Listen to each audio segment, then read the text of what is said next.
गांव में fashion show. शहर की फैशन डिजाइनर रितु की शादी गांव के जमींदार शेर सिंह से हो जाती है, लेकिन शहरी कामकाजी रितु का गांव में मन नहीं लगता। क्या सासू माँ, ये गांव में तो कुछ नहीं है, मेरा दिल ही नहीं लगता यहाँ, क्या करूं मैं? अरे बेटा, जहाँ पति का कारोबार, बीवी तो वही अच्छी लगती है ना। अब हम लोग इतने पैसे वाले हैं कि गांव में मेरे बेटे लायक लड़की ही नहीं मिली। अरे माँ, मैं तो ये बोल रही हूँ कि क्या करूं जिससे मेरा थोड़ा दिल लगे। अरे बेटा, मैं भी शहर की थी, यहाँ आकर मैंने गांव में स्कूल खोल लिया। बच्चों को पढ़ाती थी तो मन लग जाता था। तू भी कुछ देख ले जिससे गांव की बहू बेटियों का भला हो जाए और तेरे जमींदार ससुर जी का नाम भी हो जाए। रितु क्या करती? फैशन डिजाइनिंग वाले कपड़ों को गांव की औरतों पर कैसे ट्राई करती। लेकिन एक दिन, अरे क्या बात है डार्लिंग, बड़ी जल्दी उठ गई। और ये हाथ में फेविकॉल और कागज, कहाँ जा रही हो? मैंने सोच लिया है कि मैं अपना फैशन बुटीक खोलूंगी। गांव की औरतों को सजा धजा कर फैशन शो करूंगी और यहाँ की औरतों को भी शहर के फैशन से वाकिफ करवाऊंगी। फैशन और यहाँ की औरतें, अरे इन लोगों को तो बस चूल्हा चौका आता है। खाली समय में एक दूसरे के सर से जुएं निकालती हैं या फिर अचार पापड़ बनाती है। इन लोगों के बस की नहीं है फैशन को समझना। लेकिन रितु मानती नहीं।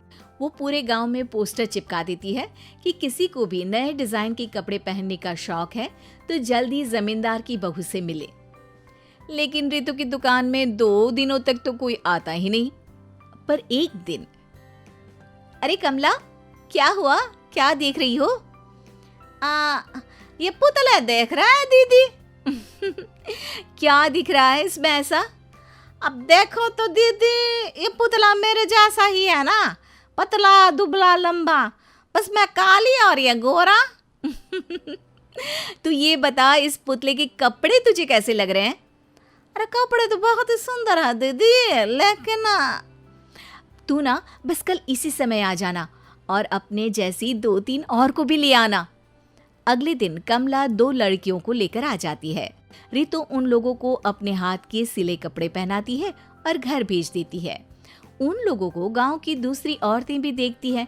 और फिर क्या, अगले दिन रितु जब दुकान खोलती है तो सामने बहुत सी औरतें उसके बनाए डिजाइनर कपड़े पहनने को तैयार खड़ी होती हैं। तुम लोगों को कपड़े के साथ ही हल्के मेकअप और स्किन केयर की भी क्लास देनी पड़ेगी। रितु गांव की औरतों को फैशन का ज्ञान देने में लग जाती है। एक दिन रितु का पति कहता है, अरे रितु, तुम्हारी फोटो पेपर में आई है। क्यों भाई, ऐसा क्या कर दिया मैंने? क्या लिखा है? अरे लिखा है गांव में होगा अब फैशन वीक।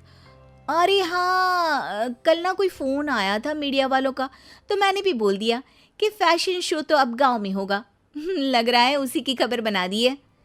तभी रितु को एक फोन आता है। हेलो, कौन बोल रहा है? जी मैं काम्या बात कर रही हूँ लुक में फैशन वीक से। हम लोगों ने आपका काम देखा। हम शहर वर्सेस गांव का फैशन थीम में एक फैशन शो आपके गांव में करना चाहते हैं। अरे वाह, ये तो बहुत ही अच्छी बात है। मैं अपनी मॉडल्स के साथ शो में हिस्सा जरूर लूंगी। बस अब क्या था, वो दिन भी आ जाता है जब रितु की गांव की गोरी शहर की छोरी के साथ स्टेज शो में हिस्सा लेती हैं। शो के बाद, अरे आपकी वो जो कलेक्शन है ना, मैं उसकी पूरी सीरीज खरीदना चाहती हूँ। सच में आपने वो कपड़े डिजाइन करे जो आज के लोग आसानी से घर और बाजार में पहन सकते हैं और बजट में भी है। हम भारतीयों के लिए तो ये डिजाइन बेस्ट है जी। वैसे आपने क्या सोचकर ये कपड़े बनाए और आप इसे कितना आगे और लेकर जाना चाहती हैं? औरतें और फैशन एक दूसरे के पर्यायवाची है, तो ये किसने कहा कि गांव की औरतों को डिजाइनर कपड़े पहनने का हक नहीं? मेरा मानना है कि शौक सभी औरतों में होता है। जरूरत है तो बस उसे जगाने की, उनके हिसाब और बजट के कपड़ों की जो मैंने बनाए और सबको पसंद भी आए। अब रितु का गांव हर जगह प्रसिद्ध है, ना सिर्फ रितु के लिए बल्कि वहाँ की औरतों की फैशन के लिए भी।